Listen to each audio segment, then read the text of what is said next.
Kayaknya saya udah nggak sanggup lagi deh, Prof. Kayaknya mau mengundurkan diri aja ini. Mengundurkan diri dari mana? Dari sini, dari FK.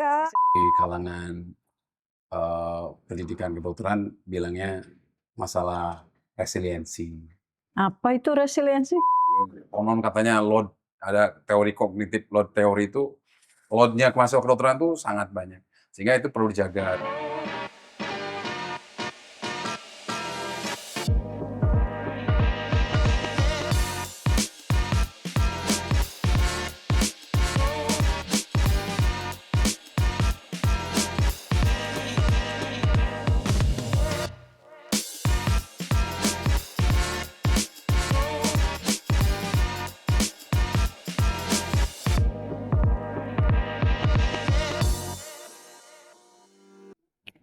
Ada apa ini kok suntuk begini? Kayaknya saya udah nggak sanggup lagi deh, Prof. Kayaknya mau mengundurkan diri aja ini. Mengundurkan diri dari mana? Dari sini, dari FK. Sebentar. Duduk. Gimana? Ceritanya gimana? Rasanya saya udah nggak bisa bernafas lagi, Prof. Jadwal tuh padat banget. Sebentar tutorial, praktikum, ujian nggak ada habisnya. Sekarang juga kita pakainya asesmennya longitudinal. Saya udah belajar, Prof. Tapi tuh kayak nggak sanggup lagi, nggak cukup baik. Ya, belajar di FK, mahasiswa FK itu kan memang tuntutannya banyak ya.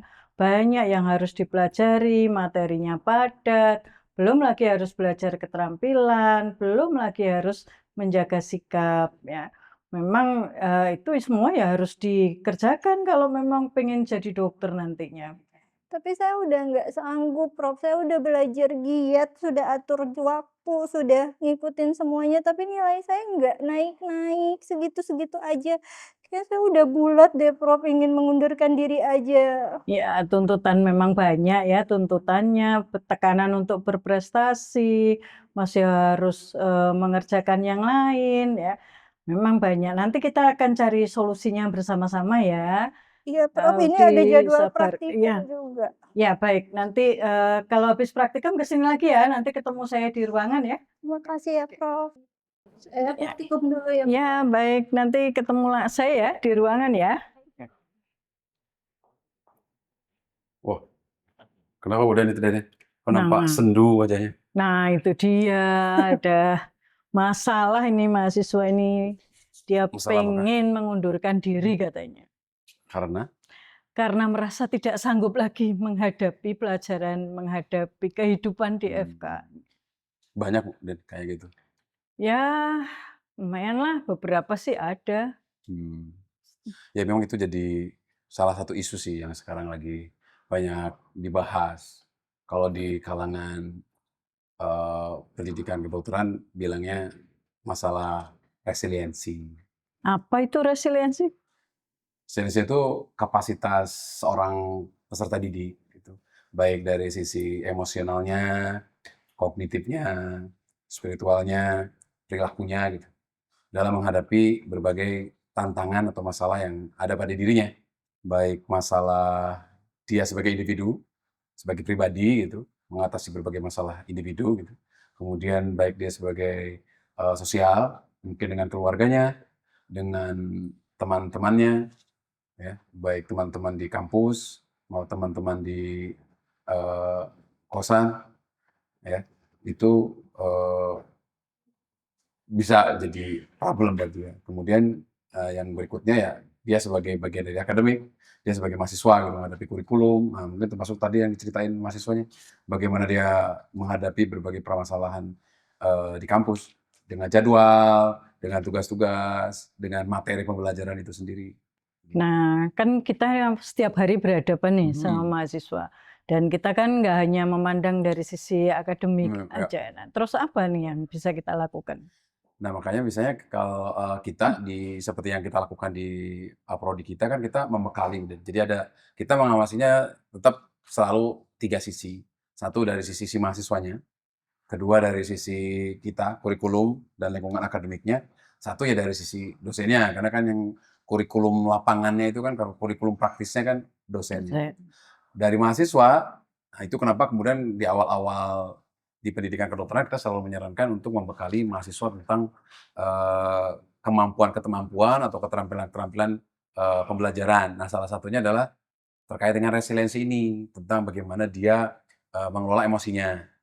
Ya, emosinya ya. Karena kan ya karakter orang mungkin beda-beda. Nah, justru itu dia harus mengenal karakternya, kemudian bagaimana dia mampu mengatasi emosinya tersebut, gitu. Karena kan resiliensi itu bukan tentang dia tidak stres, tidak ada manusia yang tidak stres. Tapi bagaimana dia menghadapi stres itu, ya, mampu mengelolanya dengan baik, atau kalau istilahnya Bu Dini, homeostasis lah gitu. Jadi terjadi keseimbangan gitu, ya, sehingga dia tetap bisa melanjutkan dan menyelesaikan apa yang jadi tugasnya. Kemudian emosinya. Kemudian yang berikutnya juga tentang bagaimana dia memanage waktu, karena seringkali problem resiliensi juga terkait dengan waktu. Yang kemudian juga tentang bagaimana kemampuan-kemampuan yang diperlukan untuk kepentingan akademik, karena itu menjadi penting untuk bagaimana dia belajar, bagaimana dia mencari literatur dan sebagainya. Kegagalan dalam pembelajaran itu bisa menjadi salah satu sumber stres bagi dia, gitu. Dan berbagai keterampilan lain yang sifatnya individu. Nah, kedua, yang kita sering lakukan dengan kita rapat-rapat dengan tim kurikulum, yaitu membangun iklim akademik yang tidak terlalu membebani. Jadi bahasa kerennya tidak terjadi burnout lah gitu. Kan sudah terkenal di mana-mana kalau kurikulum kedokteran itu pasti padat, jadwalnya materinya banyak ya. Konon katanya load, ada teori kognitif load teori itu, load-nya mahasiswa kedokteran itu sangat banyak. Sehingga itu perlu dijaga. Bagaimana coba, makanya sekarang juga salah satu isu di pendidikan kenal itu kan juga student welfare, tentang kesejahteraan mahasiswa gitu, supaya dia tidak terbebani dengan banyak tugas dan sebagainya. Nah, yang satu sisi lain, karena mahasiswa itu sehari-harinya dan kurikulum itu juga diantarkannya oleh dosen, nah kita juga perlu membekali dosen, bagaimana dia mampu mengajar dengan baik, termasuk salah satunya bisa menjadi role model yang baik. Role model baik sebagai role model individu, role model mengajar, gitu, termasuk dalam baik mengajar. Jadi, ya jangan sampai justru dosen itu yang menjadi sumber masalah bagi mahasiswanya, gitu. Atau jadi Paham, contoh yang paham. jelek malah bagi Berarti siswanya. resiliensi mahasiswa itu sebetulnya tidak tergantung dari dirinya sendiri ya? Tidak, ada beberapa faktor. Kan resiliensi itu ada beberapa model, Bu Den. Tapi intinya dari beberapa model itu ada kesamaan bahwa ketika seorang peserta didik itu masuk ke dalam lingkungan belajar, dia kan ketemu dengan berbagai stresor. Stresor tadi baik dari diri sebagai individu ya. Individu itu apa? Ya spiritual, mungkin Hmm. gonjangan emosinya dia, ya. Kemudian kognitif, dia tentang belajar dan sebagainya. Kemudian bisa juga tadi dari akademik, dan beban-beban akademik itu komunitas. Kemudian satu lagi dari sosial, dengan orang tuanya, dengan teman-temannya dan sebagainya. Nah, ketika dia bertemu itu, nah itu tadi kemampuan dia menghadapi itu tuh seperti apa? Atau kalau dalam bahasa kesehatan jiwa mungkin adalah coping. Kemampuan dia coping dengan berbagai problem itu yang kemudian menentukan. Nah, ini beberapa teori menyebutnya sebagai disruption, beberapa teori menyebutnya sebagai disorganisasi.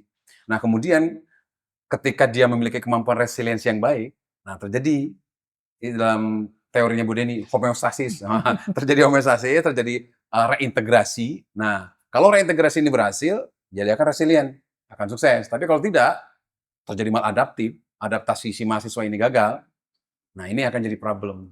Berarti Gitu. kan tetap masuk di tugas kita ya, ini di Betul, prodi betul, ini untuk betul, membuat betul, suasana betul, betul, akademisnya mendukung betul, resiliensi betul, dia. Tapi bagaimana juga kita menguatkan dari betul, dirinya, kan betul. kita sudah bikin Lingkungan, betul, lingkungannya yang tepat, baik, tapi ternyata dirinya sendiri ya, tidak baik. Nah betul. ini gimana nih Nah, caranya? ada beberapa faktor. Satu, ada beberapa teori yang menyatakan namanya teorinya tentang kompensasi. Jadi, bagaimana kita mempromosikan kemampuan resiliensi. Salah satunya support dari orang tua. Itu menjadi penting, atau support-support pribadi dia lah. Ya, jadi lingkungan pendukung dia itu menjadi penting untuk menguatkan itu. Sisi lain, kemudian tetap ketika dia itu lingkungannya dijaga, ya namanya mahasiswa kan tetap aja bisa fail, bisa gagal segala macam. Nah, kita juga menyediakan layanan. Makanya seperti yang Bu Dini lakukan dengan menyiapkan ada psikolog, ada segala macam. Jadi ketika kemudian dia fail, gagal, ya kita sudah menyediakan sarana pertolongan untuk dia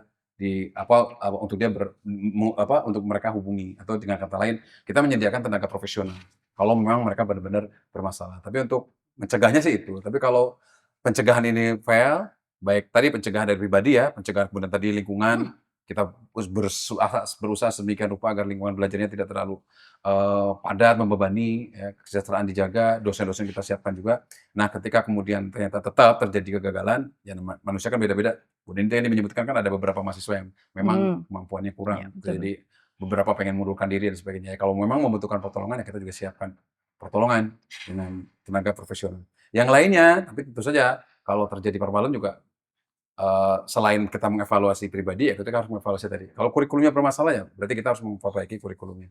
Nah, kalau dosennya bermasalah, ya penegakan peraturan itu juga menjadi penting karena agar kemudian ya tidak berulang-ulang. Kadang-kadang kan terjadi dosennya terus melakukan kesalahan, dosennya terus melakukan hal-hal yang menyebabkan mahasiswanya mengalami problem, ya mengalami gangguan resiliensinya, tapi penegakan aturan tidak ditegakkan. Maka penegakan aturan juga menjadi penting. Ya sebenarnya sih nggak cuma buat dosennya, ya. Penegakan aturan untuk semua pihak, semua stakeholders yang terkait.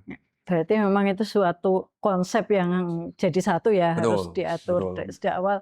Masuk di situ adalah kesehatan mentalnya juga Betul, ya. betul. Makanya program Bu Deni dengan Health Promoting University, karena resilience itu juga nggak cuma masalah kognitif, emosional, spiritual, perilaku, tapi ada satu lagi juga fisik, gitu. Jadi ketika fisiknya memang gampang sakit-sakitan, nah itu kan bisa menjadi sumber problem pribadi dia, individu dia, bisa menjadi, misalnya dia sudah bersemangat belajar, tiba-tiba drop, atau dia punya gangguan kesehatan misalnya autoimun lah, apalah, kan itu tetap akan menjadi problem. Ya walaupun mungkin banyak yang mengidentifikasi resilience itu banyak dengan mental, tapi sebenarnya enggak, kognitif juga, emosional juga, spiritual juga, behavior juga, fisik juga, begitu. Jadi ya semua aspek sebenarnya tentang resilience. Tapi jelas tadi bahwa resilience itu bukan tentang orang tidak stres, nggak mungkin ada orang tidak stres, tapi bagaimana dia dealing, bagaimana dia coping dengan problem-problem itu. Berarti itu mestinya juga masuk di dalam kurikulum ya, kita mengajarkan resilient, mengajarkan bagaimana mengatur dan memanage dirinya sendiri menghadapi stresor itu ya.